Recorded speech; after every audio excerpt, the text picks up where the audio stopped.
Welcome to the Power of One podcast with Dave and Jason. I'm Dave and Jason. Jason's here. Episode 3. We interviewed him on the first episode, and we pulled an archive with James Hong on episode 2. It was a great interview, Dave, by the way. That was awesome. Yeah, James is a great individual. What a career, man.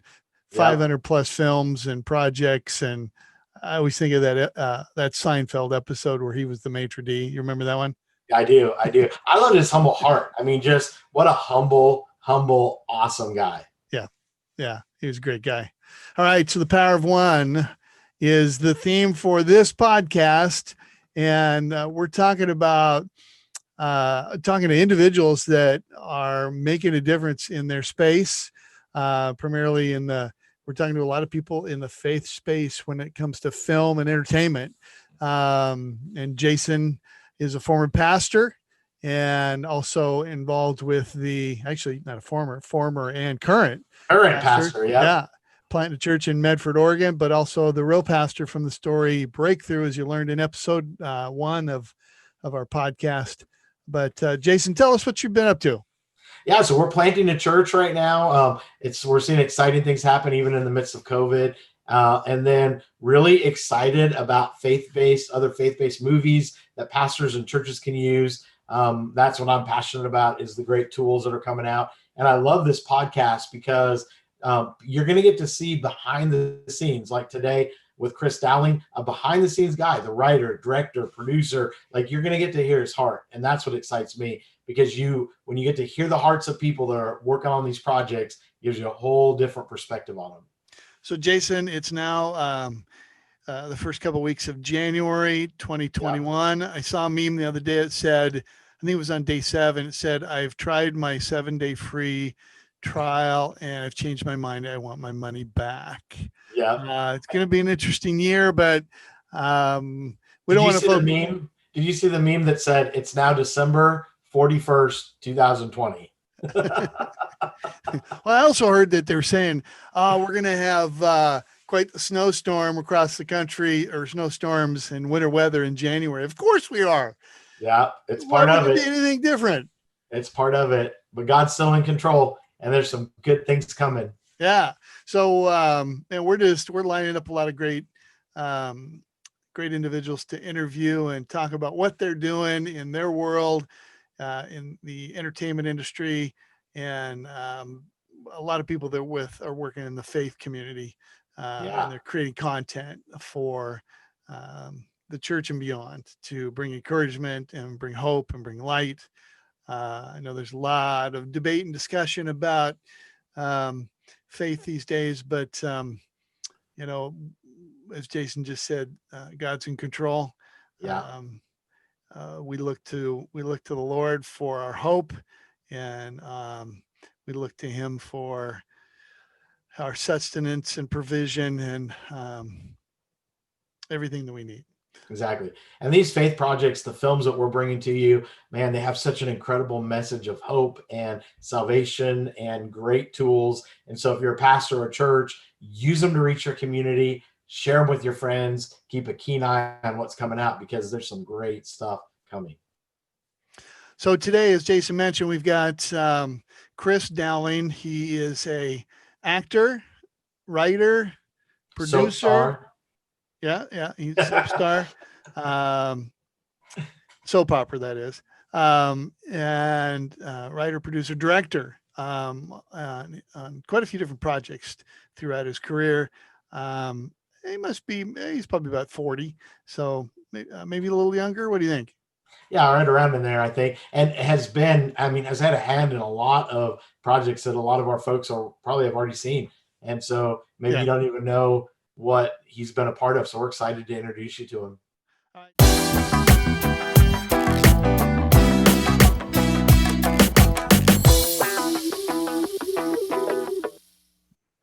Welcome, Chris Dowling. How you doing? What's up, fellas? Hey, man. Hey, this is the Power of One podcast with Dave and Jason, and we the name of our podcast, we wanted to really focus on the power of one one individual, one person, one effort, one kind word making a difference. So that's kind of the thought behind the name of this podcast. And we want to focus on individuals like yourself that are making a difference, that are doing some things to impact culture. And especially, with what you're doing in the faith community. For those that don't know, Chris and I, oh man, we met back on well, let me back up a little bit. I've got a daughter with Down syndrome. So I was always waiting for somebody to do an incredible film with somebody who lives with Down syndrome. So this movie came along called Where Hope Grows. And I was excited to see the trailer because there was a young man that was playing in this movie that has Down syndrome. And so I contacted Chris and got involved with that project. So that's kind of how Chris and I first met. Oh man, when did that come out, Chris? 2014. They all run together. I don't know. I think 2014. Man, it's been 6 years already. Yeah. And funny enough, it was originally titled Produce. Yes. So the marketing team stepped in and said it's a horrible thing to search for produce in movie because it pulls up every movie that's been produced pretty much. I mean, It was we were or they far end up finding organic produce from Fred Meyer's. Yeah, exactly. Yeah, it was a bad move, but and I do want to apologize for my background.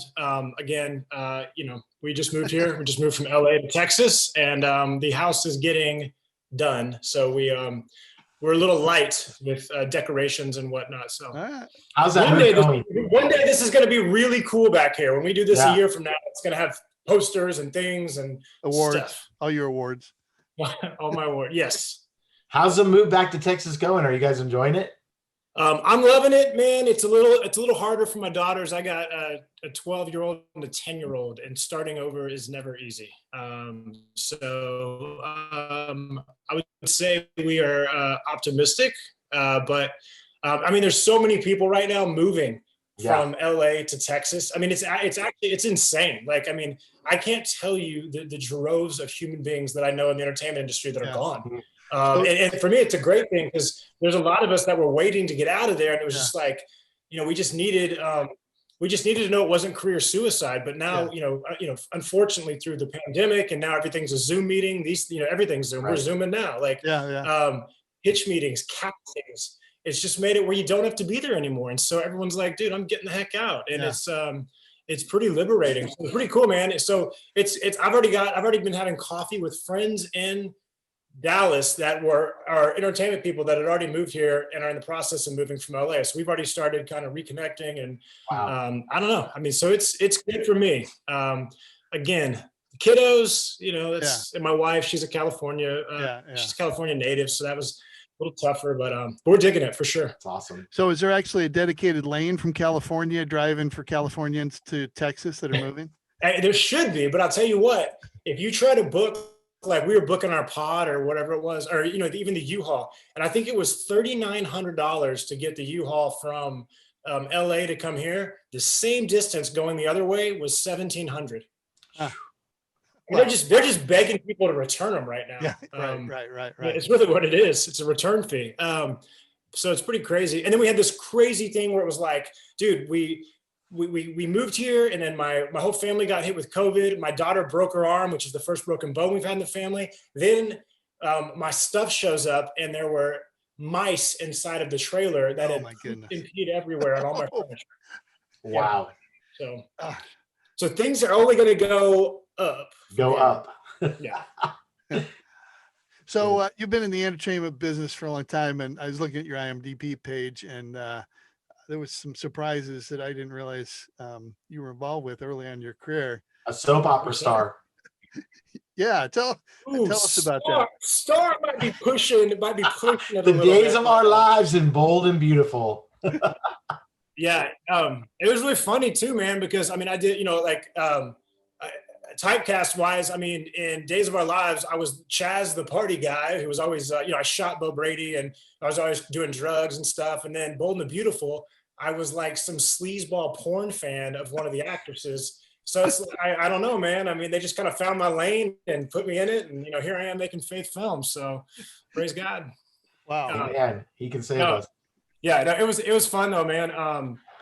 When I was living in Dallas, actually, my best friend moved out to LA. This would have been like '97, and he was an actor, and he was one of those guys that started acting, started working, and like literally never stopped. I mean, to this day, the guy's crushing it.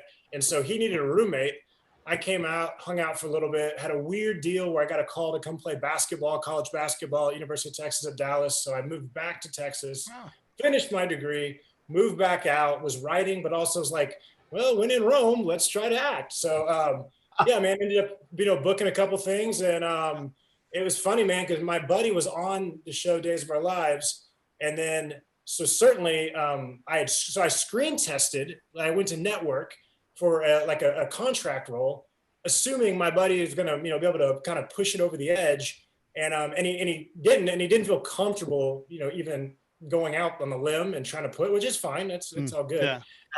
And then actually he left and moved on to other things. And then about a year later, then I got a call again for another part on the show. And funny enough, as we're talking to the Faith World, it was funny. My manager at the time was like, hey man, and I just really gotten strong with my Christianity. He's like, I know you're Christian. It's this really kind of crazy scene, but the character's not a good dude. He does this, this, and this. He's like, are you down to do it? And I was like, yeah, man, I could do it. And then I ended up getting the role. So kind of worked out. It was like, I think it was like 19 or 20 episodes. But the funny part is, so it's like, when you're recurring, like they kind of just call you and they're like, hey man, next week you're on a Monday, Wednesday, Friday. And you just kind of go, okay, cool. You show up and they've sent you your sides or your script and stuff. And the last day, I was a bad guy. The last day I ever worked on Days of Our Lives, I completely didn't even see my part in the script. So like I got there and I was like, oh my God. And so I found the page and my character turned good. I called my mom immediately from the dressing room. I was like, Mom, they're going to keep me. They're turning me good. Like, yeah. I literally never got a call again after that day. My character made amends with the guy he was bullying. And then they're like, all right, see you, Dowling. They literally never called. It was I was like the proverbial girl with my prom dress on waiting and the limo never showed up to take me. It just never, it's not like they called and said, hey man, you're not coming back. They just stopped calling. You're like, oh, okay, I guess. Kind of the way it works, isn't it? Yeah. It's like, I guess my character's done. So, but I did have, I was Chaz, and my girlfriend and my love interest, her name was Cassie. And I had the best line of all time where she opens the door. And this is totally said, like, this isn't kidding. This is like a straight, like legit thing. She opens the door and I'm resting up against like the doorstep, the door jam, whatever. And she looks at me and I go, Cassalicious. And it was great. It was great too, because when we did it, and 80s, when we were doing 80s, oh my gosh, I'm not that old. Jeez, Dave. It was great though, because we read it and she was like, you don't really have to say that if you don't want, they're cool letting you change it. And I was like, oh no, we're leaning right into this one. This one's great. So some of the fun, man, but it was fun. It was really fun to do a soap. It was good. So how did you transition from doing soaps into writing? Well, you talked a little bit about writing, but well, yeah, I mean, that moment where you kind of turned that corner. Well, I was always I was doing screenwriting at University of Texas when I was there, and I actually had like the TA, and they read my stuff, and they're like, hey, you're kind of good, maybe maybe have a shot or something. So when I came out, I was still writing all the time, and funny enough, I gave this is a terrible probably thing for your manager to ever say, but I gave a Simpsons episode that I had written, not that was ever produced, but I just, a spec script. I gave it to my manager and he goes, I just want to warn you, I don't like to read my actor's stuff because it's never good. And I always have to. So anyways, he reads it, calls me, goes, man, I got to say, you might be a better writer than you are actor. And I was like, wow. Well, that's good. So anyways, but I was actually, I didn't want to, after the Days of Our Lives thing, I was done. I didn't want to act anymore. I just wanted to write. I didn't want to do it anymore. Acting just kind of wasn't for me. Funny enough, though, looking back, I kind of wish I would have stuck with some of it and because I did enjoy it. I just didn't like the process of like, man, I was going to like acting classes and it was silly stuff to me. It was like, literally, I was in a class. They're like, lay in the ground, pretend you're a bacon and you're sizzling, and it was like, Oh, It doesn't really wow. me. What's your favorite thing to do on a film? What are you most passionate about? I like writing. Yeah. Yeah, I mean, I like it all. I love directing too, but like writing is awesome because it's the genesis of everything. So like, and I can dream. It's funny, writing, I can dream big, and I feel like when you're directing these budget films that I do, it's like, okay, here's the big dream. Now, how do we practically crush your dream and take it small? So it's two different skills, but like just being able to sit down. And the other thing I do like, man, is I've got a family. And I mean, when you're directing and you're on set, like I'm gone for 12 weeks or whatever, it sucks. And so the fact that like I can just go downstairs and write, or I mean, when I was in California, I would go to my favorite coffee shop every single day. It was actually pretty cool. I was at this coffee shop so much, Undergrounds in Valencia, that one day I showed up and they put a plaque on the table I was sitting at. It said the office of Chris Dowling. There you go. And then I left it. No, why? No. So you've done quite a few different films. I wanted to talk about some of the past ones you've done, and then talk about the current ones, what you got coming in the future. But Jason and I were talking this morning about the current state of affairs and kind of where we are and how people are feeling. And we were looking at IMDb in the movie you did, The Remaining. Talk to us a little bit about The Remaining and the writing of that story, and kind of maybe how that feels like some of that can, obviously not the rapture, but some of the other things that might be happening where the church feels persecuted and that kind of thing. Yeah, I mean, that was an interesting one because that was one where the director and producer, Casey Lascott was the director, Brad Love the producer. They had brought this project to Rich Peluso at Sony, and he had kind of kicked it back out to me and said, "Hey, we like the idea, but it's not working." So I went and rewrote it, and it was very strange. I mean, the draft they had, like, even the actual rapture takes place off screen. It was like it was, I don't know, it was a strange. And so we really had to lean into that, which was cool, man, because I had to open my Bible and kind of really start looking at what we wanted to do and how we wanted to play it, make it feel different. Like, I don't know if you remember or you saw, but like, our characters, when it happens, like they fall down and then their pupils go. And it's like, oh, cool. It's like the soul's leaving their body, but it was just something different than like just disappearing. Yeah, it was interesting. And that's that's more of a Hollywood story anyways, because then strangely, at the end of the project, they tried to get my name pulled off, not Rich Newman, but like just the production team tried to pull my name off the script because he wanted all the credit for writing, and it got all funky. So it wasn't the best experience with Remaining. Fortunately, I obviously won with the WGA, but like just the idea and what we did with it, and we took a film that I think was good. Like Casey did a good job directing it, and it was like scary, and it kind of stood on its own. But the fact that we were able to push biblical truths in there and kind of have something that, like, there's not a lot of movies for like kind of like the youth or youth groups. Like Jason Y'all's was like that. Breakthrough was like, the youth and they would want to go, the youth groups and stuff. And so that's what we were looking at, was finding where that fit in. Strangely, what we figured out was with the Latino community, it went crazy. So when we actually, it was bonkers. When we came out domestically, we didn't do very well. And actually they were looking at even wrapping up some of the screens, and then Puerto Rico launched and it was on fire. Yeah. Puerto Rico, it was crazy. Puerto Rico was doing almost the same amount, if not, maybe it was even the same amount domestically as the rest of the 50 states were for us. It was insane. And, what drove that? What drove that, do you think? I mean, just there's a guy out there, and I can't remember his name right now. I wish I could. That works with Sony on some projects. He is excellent at rallying, and I mean, they sent me videos of people circled up outside of movie theaters, holding hands and singing songs and praying and stuff. And I think there, and maybe there's a lot of crossover too with like the supernatural world and kind of the faith world, and I think maybe that played into it as well, is like really getting into that, where maybe some here in the States we're a little more less interested in combining those two. We like our horror here and we like our faith here. You know what I mean? Christian horror, I think, was how they were describing it, which is kind of an odd Pretty marriage. small Those two subgenre there. terms. Yeah. Yeah. So if you haven't, those are listening, if you haven't seen the remaining, check it out. I'm sure it's available out there, but great movie. And it's got some scary out of your seat moments in it. But which is a good thing.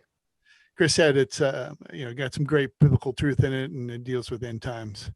So hey, segueing into some of the other films, I've noticed there's a theme through a lot of your films where you're kind of cause-oriented movies with, Where Hope Grows, Down syndrome, Asperger's or Us,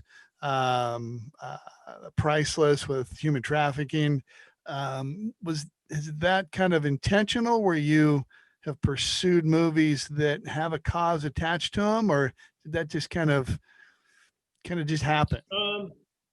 I think it's a little of both. I mean, obviously, like for me, I love something that has a cause and some substance, and especially, the special needs community is something that before Where Hope Grows, I didn't even know anybody really with special needs, and since then, like that, I would say would be my focus. Like I want to do anything I can for that community and to include characters and actors and that worldview inside of more films. Like that's become a very, very special place in my heart. And David and I text every morning. Like, I'm still good friends with David.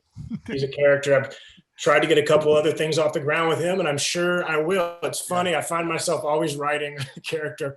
I've got a project now, and I wrote a character with special needs in it. I got another one where I wrote someone with Down syndrome, and I always name him David, just hoping I'm going to get him another role coming up. I think I'd always love to have a film that has some substance or meat or gives a community that potentially could have less of a voice, or, in the case of Where Hope Grows, a community that doesn't really have a lot of heroes they see on screen. And suddenly that was one of the most rewarding things when I was hearing that moms were telling us that their kids were dressing up as produce for Halloween.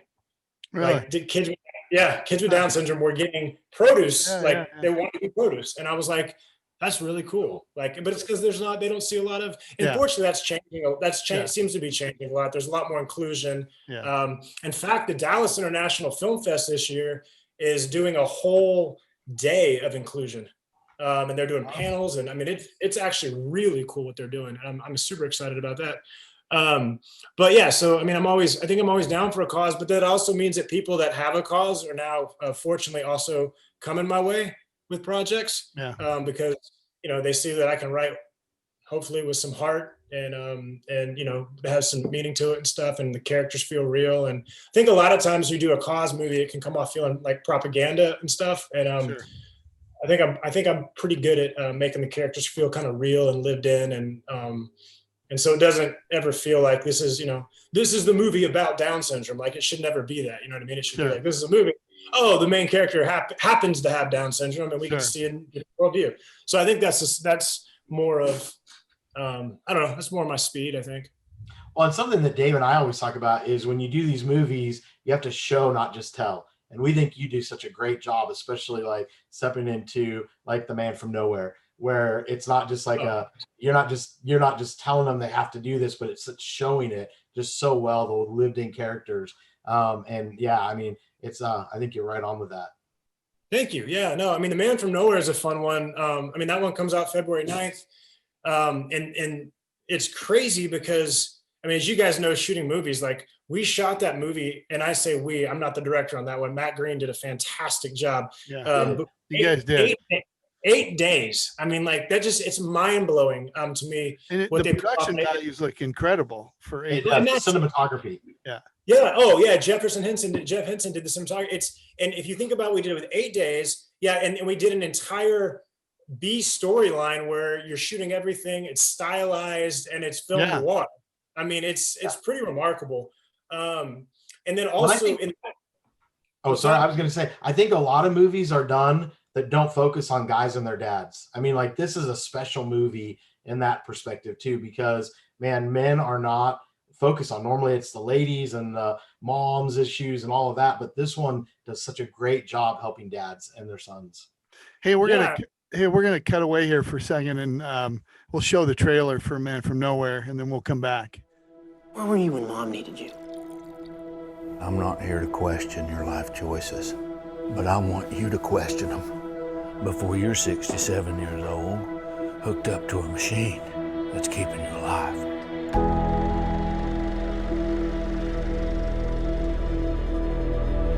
We, the other partners, have been talking. You're always mentioning about going on vacation, right?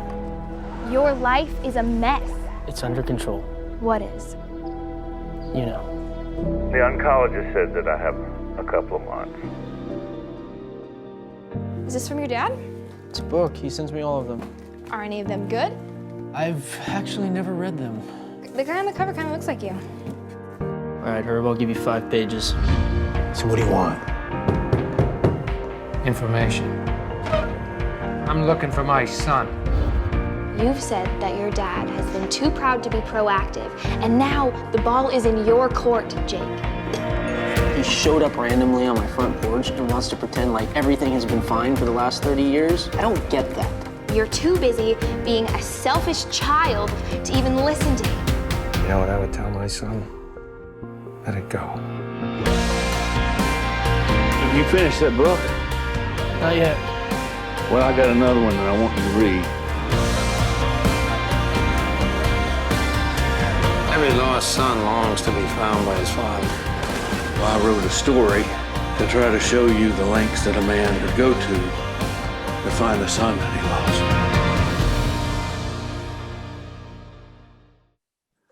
All right, we're back from watching that trailer, The Man from Nowhere, that comes out February 3rd, 9th. February 9th, and it's going to be on streaming platforms, right? Yeah, physical DVDs and streaming platforms. And then we have a, we've got a study guide that goes with it. And Awesome. It's as Jason was saying, there's not a lot of films in this genre where, it's built for the males and it's like, and especially where it's okay to like show. And the cool thing is with the screenings we've done, we've seen this where we have grown men crying, and it's like, a lot of men have issues with their fathers. I mean, it's just a thing, and they don't have the tools or an outlet or whatever the case may be to express it or to see it. And so, I think the story has a lot of value for that. And by the way, I mean, honestly, like there's not another movie like this period in the genre. I mean, it's just Right. it's just a different story. I mean, it's a different mechanism, to have this film noir story come to life while, we're watching, them in real time, try to figure out their own relationship, and then things get blurred. And it's, but again, it was an amazing experience. Matt Green, we did it with the Masters University out in Santa Clarita. So not only did we do it in 8 days, we did it with primarily students as the crew members. So it's a learning. Well, and I think with that, man, like I watched it, and I'm not a millennial, but I feel like it was really going to reach that younger demographic, like the millennials, just the feel of it, the music, you can definitely tell the touch the students have on it. Yeah, thanks. And that's the cool part about that whole thing is we like letting them get their hands dirty and letting them have real experiences there. And that's something I do with these guys, man. They do. And there's some other short films we've done, and I should show them to you. They're awesome. I mean, I'm super proud of them. They're awesome. They do one every winter term, and I write it every winter term, and they always turn out great. Chris Palaha was in the last one. Omgren, he's a Dowling staple. Yes. But anyways, so Man from Nowhere, super excited. Nick Cersei's in it. He's excellent in it. We're just excited to see what happens with it. This one's a little more scary because every film I've done has had a studio backing when we launch. And this is the first time I think I've ever had one where it was like, you know what, we're going to do it. And we actually did have an offer on the table with a certain distribution company, and we decided we wanted to try it ourselves because we just, we know our cost, and we just feel like we wanted to push it. So It's been really cool, man, having a lot of people that in my, like you guys and stuff that I've worked with on other films that have been very cool about it and been like, hey, we watched it, we love it, we want to help you get the word out. And so it's kind of, we'll see how it goes, man. I'm excited. I'm super excited. I can't wait to see, and it could flop. I mean, I don't know, you know what I mean? Like it could be dead in the water. We just don't get the word out, and that it is what it is. But challenging time with delivery mechanisms right now. True. But also the time to experiment. I mean, there's not a better time right now because people are so captive. And I think that the local church and pastors can really, now that's what I'd recommend is pastors just pick it up, because it does have such a ministry element to it. And it's not cheesy. Guys are going to watch it and they're going to go like, hey, this is good. I identify with it. Yeah. So moving forward, go ahead. Yep. Sorry. Oh, I was saying, and we threw in a little action too with the film noir stuff. Yeah. Just a little. Yeah. I love the going back, like the mobster feel. And I mean, like that is such a classic move. I'm excited about it. Well, what's funny too, quickly with that movie, we actually had it originally, it was a Western, and he was going back, and it was a Western, and then we lost our set. So I quickly changed the Western storyline and made a film noir storyline we found another set, and I went and saw what locations we had at that studio, the soundstage, and then I rewrote it as a film noir to utilize those things, because it was a Western. Call. That's a good call. Good call, buddy. So moving forward, you got February 9th, you got The Man from Nowhere. You've got a movie with Shonda Pierce coming out, and anything beyond those two, and tell us about Shonda's movie and then anything else you got coming out this year. Yeah. Well, Shonda's movie is called Roll With It. Yeah. I'm like, man, I'm getting so confused. You had a few names to that one, right? Well, yeah. So Shonda's movie is Roll With It, man. And like, for me, like I'm an 80s freak. I love anything 80s. And so the vibe of that movie to me, I wanted to make it have that kind of 80s feel, where it's like, in the 80s, you could be irreverent and you have to take it so serious. You have to overthink it. You could like literally just sit back and just watch the movie and go, I'm just going to enjoy this movie. And now we're so hypercritical and everything's got to, and so anyways, so this is to me, a throwback feel of a movie, but it's karaoke. So it's got, we got great songs in it. We got Michael W. Smith dressed as a redneck trucker singing Freebird. We got, so it's a serious drama. We got some other, no, just kidding. So yeah. But yeah, we got Freebird, we got REO Speedwagon in there, Wang Chung, Built This City, Starship, Shake Your Groove thing. So what's Michael W. Smith? What's the song he's karaokeing doing? Yeah, Freebird. Oh, Freebird. Okay.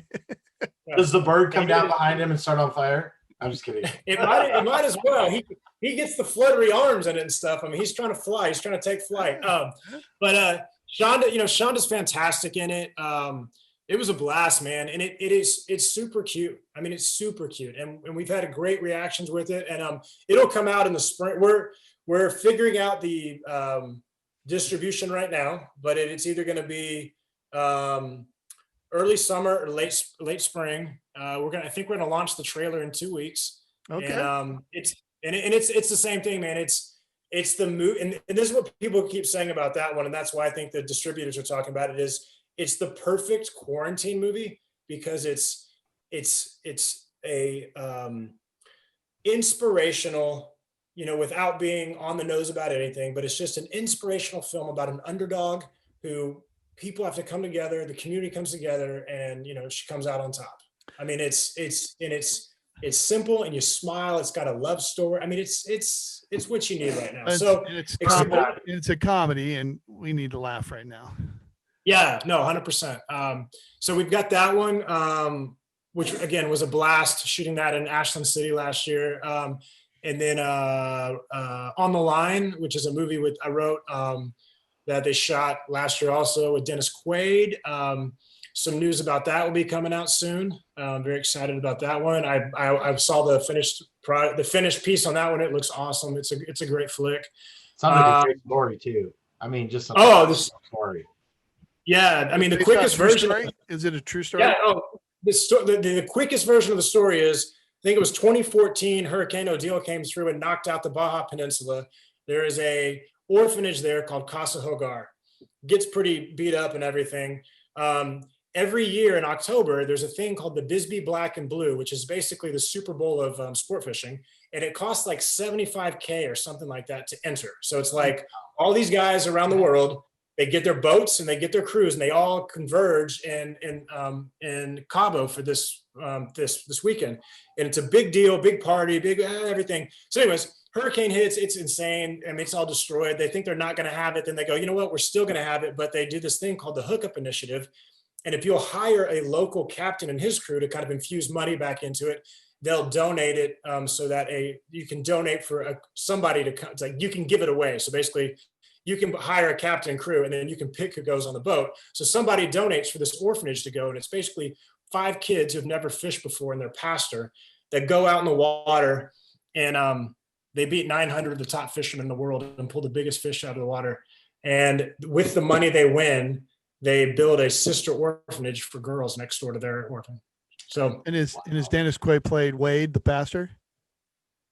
He plays the salty boat captain. Okay. That fits. Yeah. So have that one. Which some cool news should come out soon about that one. And then right now I've got 3 projects I'm working on. Very excited.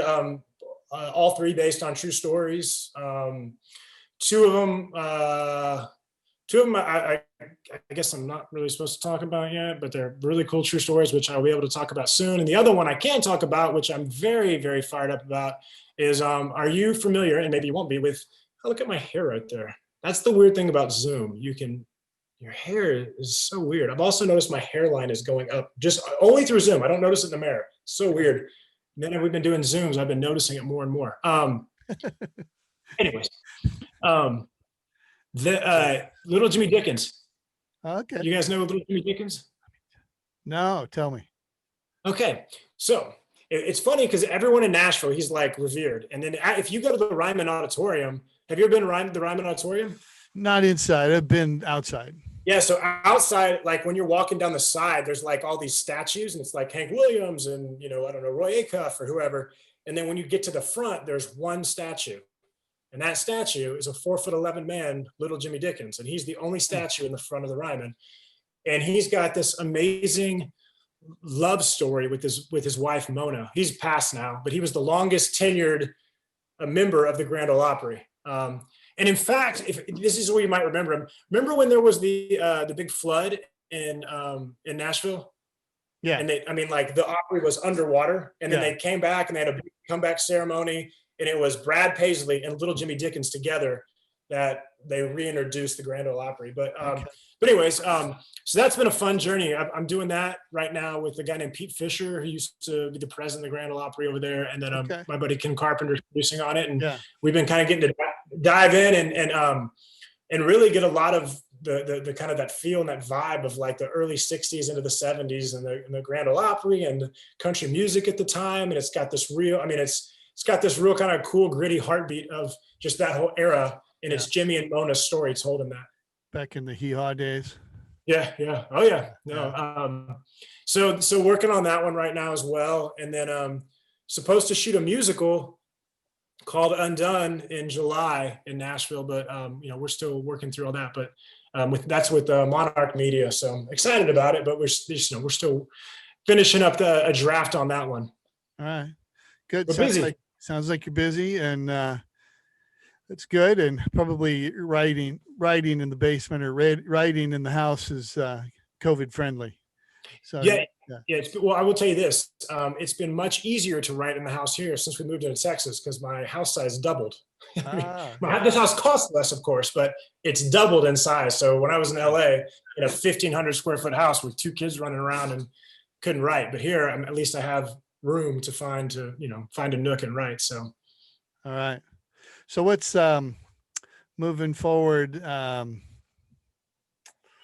As you're now in Dallas, and I'm sure you moved there for a variety of reasons, economics, politics, being in Dallas now and working on projects and the current climate. I mean, what are you going to do as an individual that, in line with our theme of our podcast, The Power of One, what is it that Chris Dowling can do to make a difference where you are and with what you're doing? Well, the cool thing is, for me, I feel like I can make a difference, but it's not just, geographically located to Dallas because, my medium is film. So again, the hope is trying to find projects that have meaning. And again, especially in the special needs world and finding projects that give a voice, like I said, to communities that maybe don't have a voice like they want. But I mean, other than that, just being here actually is awesome because it opens up a whole new avenue of friendships and relationships, and whether that's business, ventures or new film people, but also, man, just like I've got a great community in LA, and now I'm going to have a great community in Dallas, and who knows, we may end up going to Nashville, and we'll have a great community in Nashville. But just I don't know, spreading some positivity and levity, I think, is all things we can use right now. And I'm not one to get too political, but man, I love talking to people and just hearing what they got to say and then telling them, hey, it's going to be okay. Yeah. Well, I think just being what there. So what about you, Dave? What are you with your Power One? What are you doing? Living in Portland, Oregon, it's politically, it's a little bit of a challenge because it's quite different than Dallas. So it's just waking up and being deliberate every day and choosing to, be kind to people and love people regardless of what they may believe or not believe. And I think Jason's back with us. I think he had to run to let the dogs out.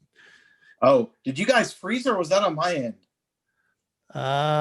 We've been on your end. We kept going. Oh my goodness. Yeah. Sorry. Yeah. So Chris, just being deliberate and just loving on people and not letting ideology and politics divide, as it can so easily do that. It's not easy, but just waking up and being deliberate about that. Jason, how about you? What do you, Chris and I were both talking about the power of one and what can we do today to make a difference where we live? I think keeping our eyes open, and when you see a need, be the one that meets it. I mean, one person can make such an incredible difference by just looking and keeping our eyes open and just being aware of what's happening around us. And when you see that need, be the one that meets it. I love what Mother Teresa said. She goes, listen, if there wasn't somebody coming to India, if I wasn't going to come, there's nobody else coming. And sometimes we think, well, somebody else might do it, but you be the one that picks up and does it. Yeah, that's great. I think that's pretty key is in anything right now is just being proactive. Yeah. And not letting the temperature of the world around us dictate how we're going to turn and serve others and love others and be the change that we want to see happen. Yeah. Are you going to be a thermostat or a thermometer? Yeah. Oh, wow. I've never heard that, Dave. Did you think of that or did you find that? That's pretty good. That's an old message that I preached years ago, being a thermostat or a thermometer. I like it. It's good. All right.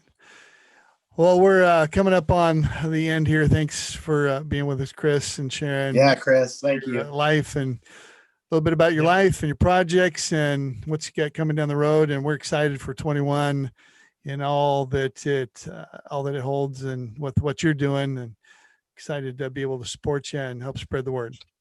One thing I'd throw in too is listeners, pray for Chris. Chris is doing incredible work, and the warfare that comes along with that. And just, I know what it's like on the other end of it. And some of us, we wouldn't know it until you get into the middle of that. But let's pray for Chris, and let's continue to pray for his family and the projects he's jumping into. Hey, that's a good point. And as Chris signs off, Jason, would you quickly just offer a prayer for Chris? Let's do it. Yep, let's do it. Jesus, we thank you so much for Chris. God, I thank you for his heart. God, I thank you for how you're using him, the anointing that you placed on his life, Lord. And God, I just pray for his family as they've transitioned to Texas. God, that you'd be with his daughters, his wife, Lord. God, that you would just open up all of the doors that need to be open there.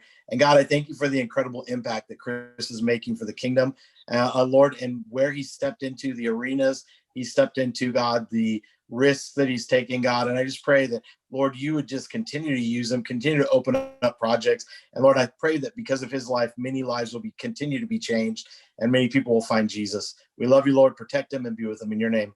Amen. Man, thank you. Thank you. All right. Thanks, thank you guys. Thanks. I appreciate you both. February 9th, The Man from Nowhere. And yeah, dude, let's do this again sometime. All right. Thanks, Chris. All right. Thanks, Chris. All right. See you guys. What an awesome guy, man. Thanks again to Chris Dowling for coming on.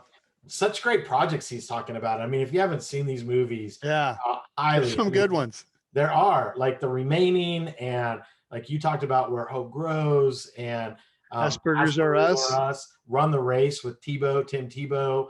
All great things and great ones coming up. And don't forget Priceless. Priceless. Great story that Chris worked with for King and Country.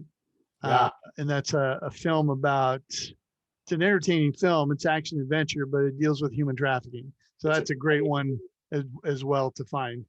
And then, the ones he's got coming out, what were those?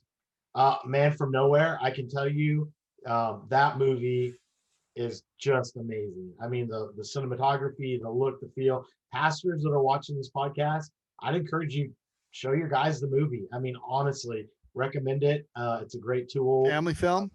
I think it is. I mean, I don't know that, it deals with stuff, maybe not younger kids, but definitely teenage and above. I think definitely. Yeah.